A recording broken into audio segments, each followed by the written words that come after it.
ہمارے رب العالمین سورہ ہود میں فرماتے ہیں آیت نمبر 9 میں، اگر ہم انسان کو اپنی کسی نعمت کا ذائقہ چکھا کر پھر اس سے لے لے تو وہ بہت ہی نا امید اور بڑا ہی ناشکرہ بن جاتا ہے۔ انسانوں میں عام طور پر یہ صفت پائی جاتی ہے کہ نومیدی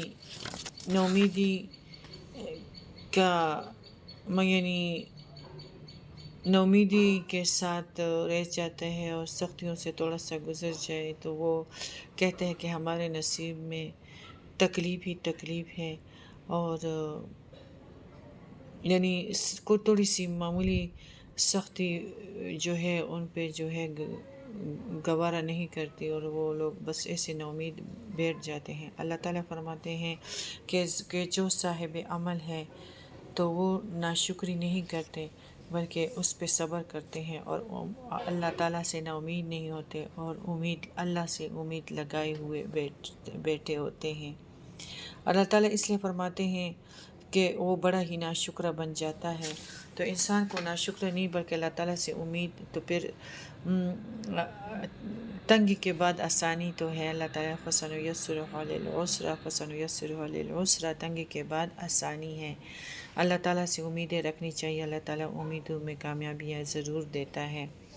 آیت نمبر 10 ہے، اگر ہم اسے کوئی نعمت چکھائے اور سختی کے بعد اسے پہنچ چکی تھی تو وہ کہنے لگتا ہے کہ بس برائیاں مجھ سے جاتی رہی، یقیناً وہ بڑا ہی اترانے والا اور شوخی خور ہے۔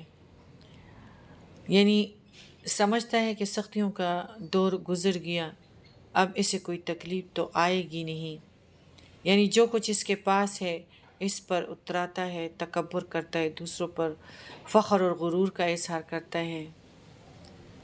اہل ایمان اور صاحب عمل صالحہ مستثنیٰ ہیں، یعنی یہ لوگ اس میں نہیں ہوتے اور یہ اپنی کمائیاں نہیں اڑاتے، اسی طرح کی باتیں یا خیال نہیں لاتے۔ آیت نمبر 11 میں سورہ ہود میں ہے، سوائے ان کے جو صبر کرتے ہیں اور نیک کاموں میں لگے رہتے ہیں، ان لوگوں کے لیے بخشش ہے اور بہت بڑا اجر بھی ہے۔ اہل ایمان راحت اور فراغت ہو، تنگی ہو، مصیبت ہو، دونوں حالتوں میں اللہ کے احکام کے مطابق طرز عمل، پیارے نبی کے سنت کے مطابق طرز عمل اختیار کرتے ہیں۔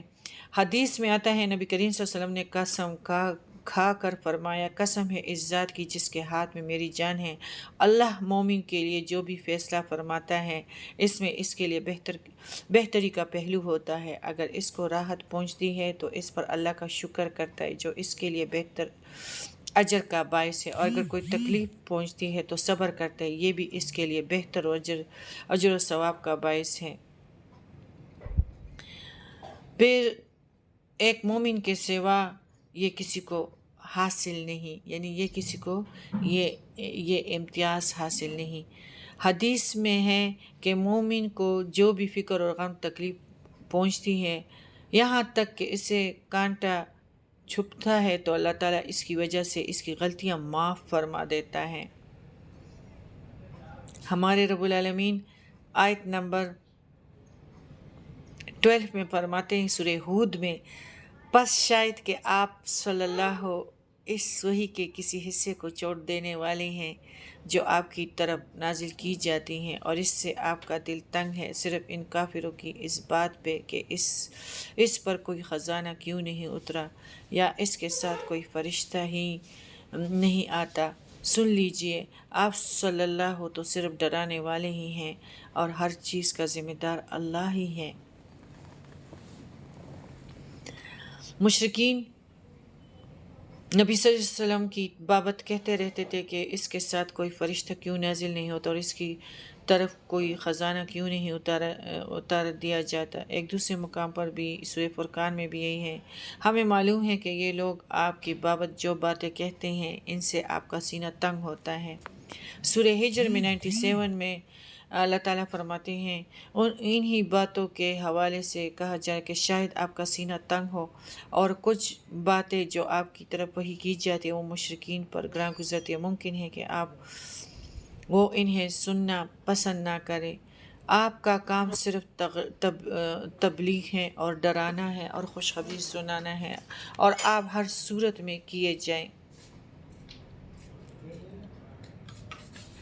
مطلب ایک ڈاکٹر ہے تو اس کے ساتھ تو اسٹیتھوسکوپ اور اس کے اپنے اوزار ہوں گے، تو اس کے پاس تو کلہاڑی نہیں ہوگی نا، ٹریکٹر تو نہیں ہوگا نا، دیگر زراعت والے آلات تو نہیں ہوں گے۔ تو جو بندہ جس کام کے لیے بھیجا گیا ہے تو اس کے پاس تو وہی ہوتے ہیں۔ پیغمبر جو ہوتے ہیں وہ ایک خبر دیتے ہیں کہ تم لوگوں کے مرنے کے بعد یہ واقعات آئیں گے، اگر تم صالح عمل کرو گے تو تم لوگ اپنی جو جائیدادوں سے ایک آدم علیہ السلام کی غلطی کی وجہ سے اس سیارے پہ آ گئے ہوں، جو زندگی اس میں بہت ہی مشکل ہے، کبھی ٹھنڈ کبھی غم کبھی کیا، کوئی چیز دامی نہیں ہے، پھر تم لوگوں نے بقا کی طرف جانا ہے اور وہاں زندگی ختم نہیں ہوگی، اور وہاں بڑی خوشیاں ہیں اور بہت ساری نہریں ہیں دودھ کی اور جوسز کی اور انگوروں کی اور شرابوں کی، اور تختے ہیں، محلات ہیں تمہارے لیے بنائے گئے ہیں۔ تو یہ سب کچھ اس کے لیے پیغمبروں کو اللہ تعالیٰ نے پے در پہ بھیجا ہے تاکہ انسان کو یہ کہیں کہ یہ جو ہے یہ مسافری کی زندگی ہے، یہ ہمارا دیس نہیں ہے، ہمارا اصل دیس جو ہے وہ قبرستان ہے، اور قبر کی بھول ہی انسان کو بدعمل بنا دیتی ہے، کبھی خودی اور کبھی انا اور کبھی کیا کیا اور کبھی خواہش جو ہے انسان کو ہلاک کرنے والی چیز ہے جو انسان کے اندر ہے۔ ان ساروں چیزوں کو توڑوانا، سارے بتوں کو توڑو گے تو کامیابی اور پرواز شاہین کی طرح انشاءاللہ ہمیں حاصل ہوگا۔ ہمارے رب العالمین فرماتے ہیں، تو نبی کو فرماتے تھے کہ تمہارے پاس سونا، تو نبی ہوتے ہیں، وہ تو اللہ تعالیٰ کی صدا کو لگاتے ہیں، اللہ تعالیٰ کی محبت کو لگاتے ہیں، اور کہ اللہ کی طرف بھاگو، اللہ کے ساتھ رشتہ جوڑو۔ ان کا حکومتوں سے اور محلوں سے کیا کام، وہ تو صرف اللہ تعالیٰ اپنے لیے، اپنے کام کے لیے بیچتے ہیں، توحید کے لیے، تاکہ لوگوں کو صدا لگا دے کہ تم لوگوں کا وطن جو ہے وہ قبر ہے اور اس کو آباد کرو۔ تو اس سے خزانوں کا کیا وہ، تو اس میں ہے کہ بس شاید کہ آپ اس کے وہی کے کسی حصے کو چھوڑ دینے والے ہیں جو آپ صلی اللہ کی طرف نازل کی جاتے ہیں، اور اس سے آپ کا دل تنگ ہے صرف ان کافروں کی اس بات پر کہ اس پر کوئی خزانہ کیوں نہیں اتارا گیا، یا اس کے ساتھ فرشتہ نہیں آتا۔ سن لیجئے، آپ تو صرف ڈرانے والے ہیں اور ہر چیز کا ذمہ دار اللہ ہے۔ آیت نمبر 13 میں اللہ تعالیٰ فرماتے ہیں، کیا وہ کہتے ہیں کہ اس قرآن کو اس نے گھڑ لیا ہے؟ جواب دیجئے کہ پھر تم بھی اس کے مثل 10 صورتیں گھڑی ہوئی لے آؤ، اور اللہ کے سوا جسے چاہو اپنے ساتھ بھلا بھی لو اگر تم سچے ہو۔ چیلنج اللہ تعالیٰ نے دیا ہے، اگر تم اپنے دعوے میں سچے ہو کہ یہ محمد صلی اللہ علیہ وآلہ وسلم کا بنایا ہوا قرآن ہے، تو اس کے نظیر پیش کر کے دکھلاؤ، اور تم جس کی چاہو مدد حاصل کر لو، لیکن تم کبھی بھی ایسا نہیں کر سکو گے۔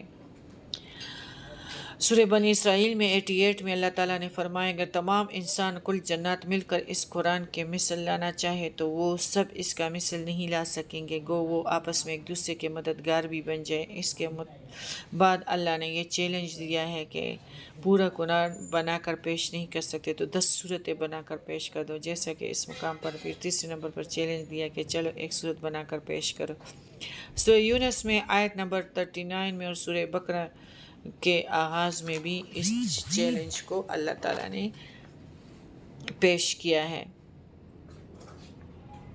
ہمارے رب العالمین آیت نمبر 14 میں فرماتے ہیں، پھر اگر وہ تمہاری اس بات کو قبول نہ کرے تو تم یقین سے جان لو کہ یہ قرآن اللہ کے علم کے ساتھ اتارا گیا ہے، اور یہ کہ اللہ کے سوا کوئی معبود نہیں، بس کیا تم مسلمان ہوتے ہو؟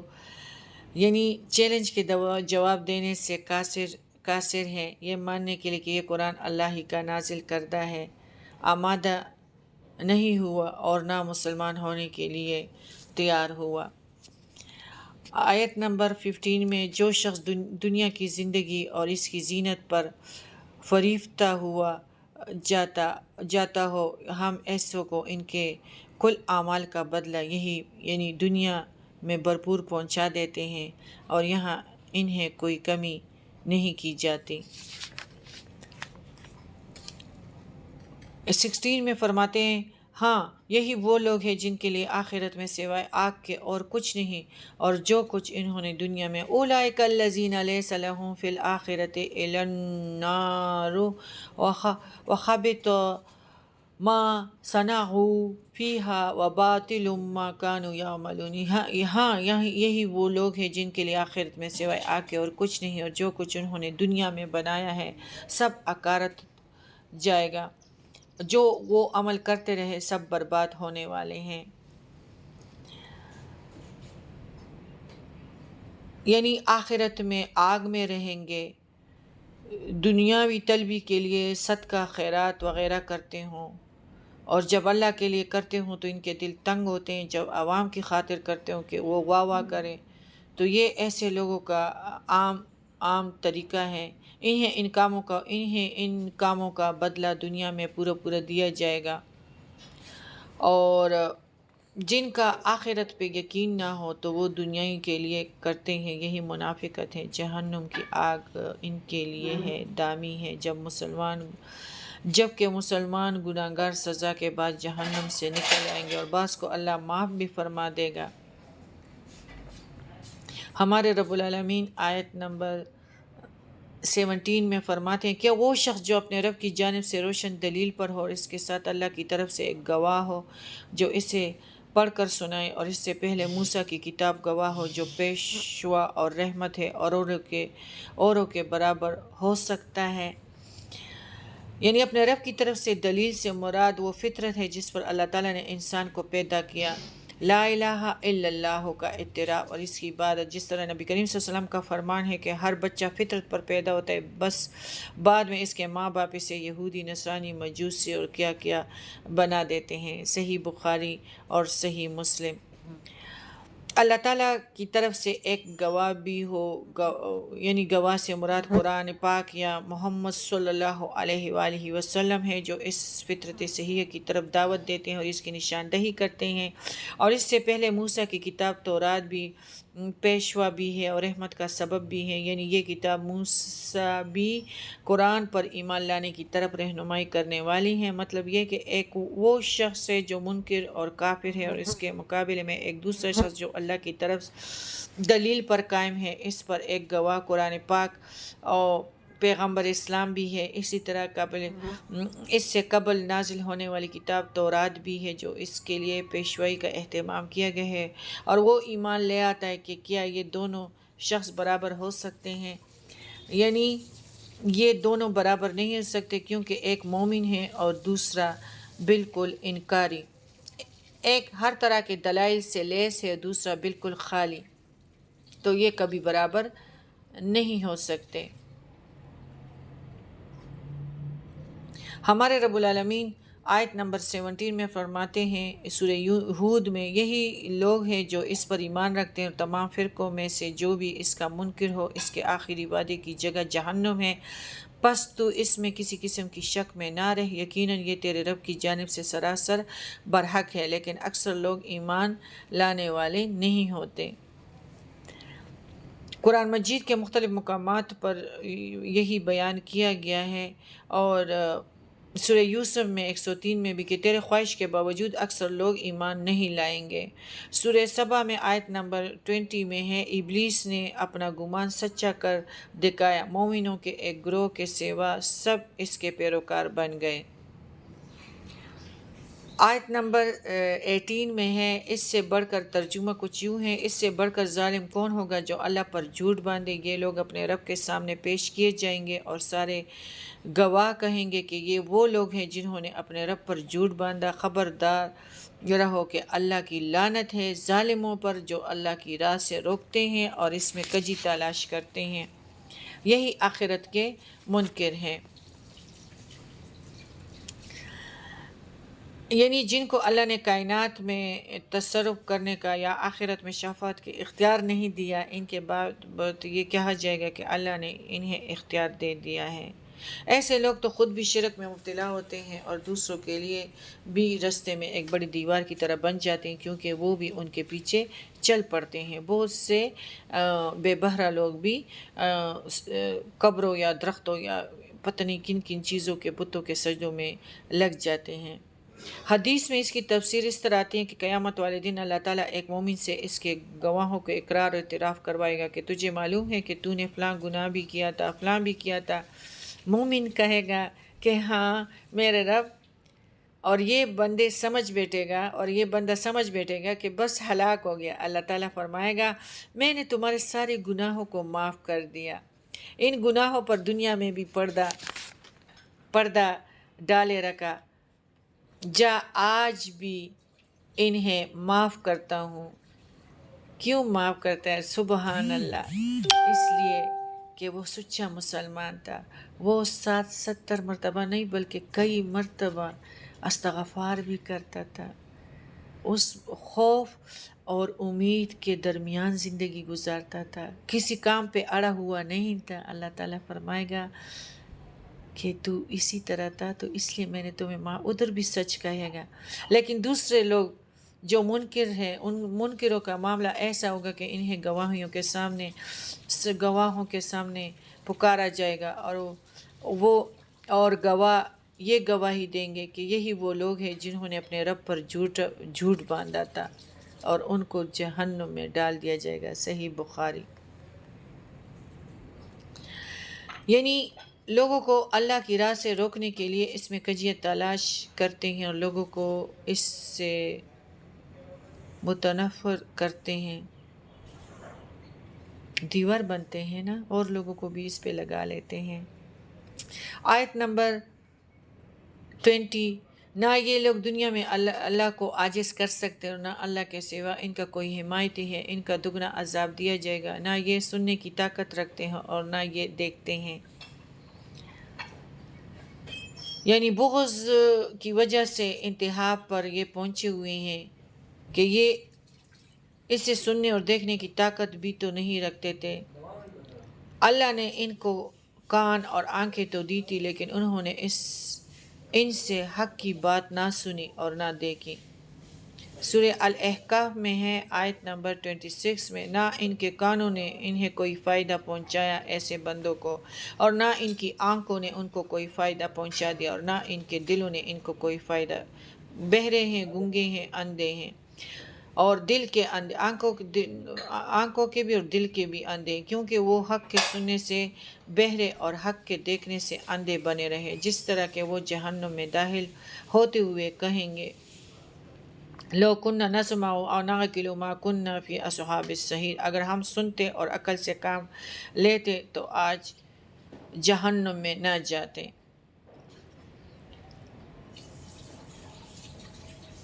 ہمارے رب العالمین آیت نمبر 21 میں سورہ ہود میں فرماتے ہیں، یہی لوگ ہیں جنہوں نے اپنا نقصان آپ کر لیا اور وہ سب کچھ ان سے کھو گیا جو انہوں نے گڑھ رکھا تھا۔ آیت نمبر 22، بے شک یہی لوگ آخرت میں نقصان اٹھانے والے ہوں گے۔ آیت نمبر 23، یقیناً جو لوگ ایمان لائے اور انہوں نے کام بھی نیک کیے اور اپنے پالنے والے کی طرف جھکے رہے، وہی جنت میں جانے والے ہیں جہاں وہ ہمیشہ رہنے والے ہیں۔ ان الذین آمنوا وعملوا الصالحات واخبتوا الی ربہم اولئک اصحاب الجنۃ ھم فیہا خالدون، وہی جنت میں جانے والے ہیں اور جہاں وہ ہمیشہ رہنے والے ہیں۔ اللہ تعالیٰ فرماتے ہیں آیت نمبر 24 میں، دونوں فریقوں یعنی مومن اور منکروں کی مثال اندھے، بہرے اور دیکھنے سننے والے جیسی ہیں۔ کیا یہ دونوں مثالوں میں برابر ہیں؟ کیا پھر بھی تم نصیحت حاصل نہیں کرتے؟ اللہ تعالیٰ فرماتے ہیں، یعنی بدبخت لوگوں کا تذکرہ بھی کیا گیا ہے، سعادت مند لوگوں کا بھی، نصیبوں والوں کا بھی، مومنین کا بھی تذکرہ اللہ تعالیٰ نے اس آیات میں فرمایا ہے کہ دونوں کی مثال بیان فرما کر حقیقت کو مزید اللہ نے واضح کیا ہے۔ فرمایا کہ ایک کی مثال اندھے اور بہرے کی طرح ہے، دوسرے کی مثال دیکھنے اور سننے والے کی طرح ہے۔ منکر انکاری دنیا میں تو حق کا روئے زیبا دیکھنے سے اندھا تو آخرت میں نجات سے محروم ہے۔ اسی طرح حق کے دلائل سننے سے بے بہرا بنتا ہے، اس لیے ایسی باتوں سے اپنے آپ کو محروم رکھتا ہے جو اس کے لیے مفید ہیں۔ اس کے برعکس مومن سمجھدار، حق کو دیکھنے والا، حق اور باطل کے درمیان تمیز کرنے والا ہوتا ہے۔ حق اور خیر کی پیروی کرتا ہے مومن، اور دلائل کو سنتا ہے اور ان کے ذریعے سے شبہات کا ازالہ کرتا ہے اور باطل سے اجتناب کرتا ہے۔ تو اللہ تعالیٰ فرماتے ہیں کہ یہ دونوں برابر ہو سکتے ہیں، جیسے دوسرے مقام پر اللہ تعالیٰ فرماتے ہیں لا یستوی اصحاب النار و اصحاب الجنہ اصحاب الجنۃ هم الفائزون۔ سورہ حشر میں آیت نمبر 20 میں جنتی دوزخی برابر نہیں ہو سکتے، جنتی تو کامیاب ہونے والے ہیں۔ ایک اور مقام پر اللہ نے اس طرح بیان فرمایا ہے اندھا اور دیکھنے والا برابر نہیں، اندھیرے اور روشنی، سایہ اور دھوپ والے برابر نہیں، زندے اور مردے برابر نہیں۔ سورہ فاطر آیت نمبر 19 سے لے کے 22 تک۔ سبحانک اللہم و بحمدک اشہد ان لا الہ الا انت استغفرک و اتوب الیک۔ یا رب العالمین ہمیں دونوں جہانوں کی کامیابیاں اور دامی نعمتیں عطا کر دینا۔ یا اللہ ہمیں نصیحت قبول کرنے والا بنا دینا۔ یا رب العالمین ہمیں ناشائستہ حرکتوں اور ظلم اور زیادتی پر شرمندہ ہونے والا بنا دینا کہ ہم تیری باتوں کو قبول کر سکے، کہ ہم تیری محبت کو اور تیرے رنگ کو قبول کر سکے۔ یا رب العالمین ہمارے سارے گناہوں کو معاف کر دینا، ہمیں پیارے نبی کریم صلی اللہ علیہ وسلم کے نقش قدم پہ چلا دینا۔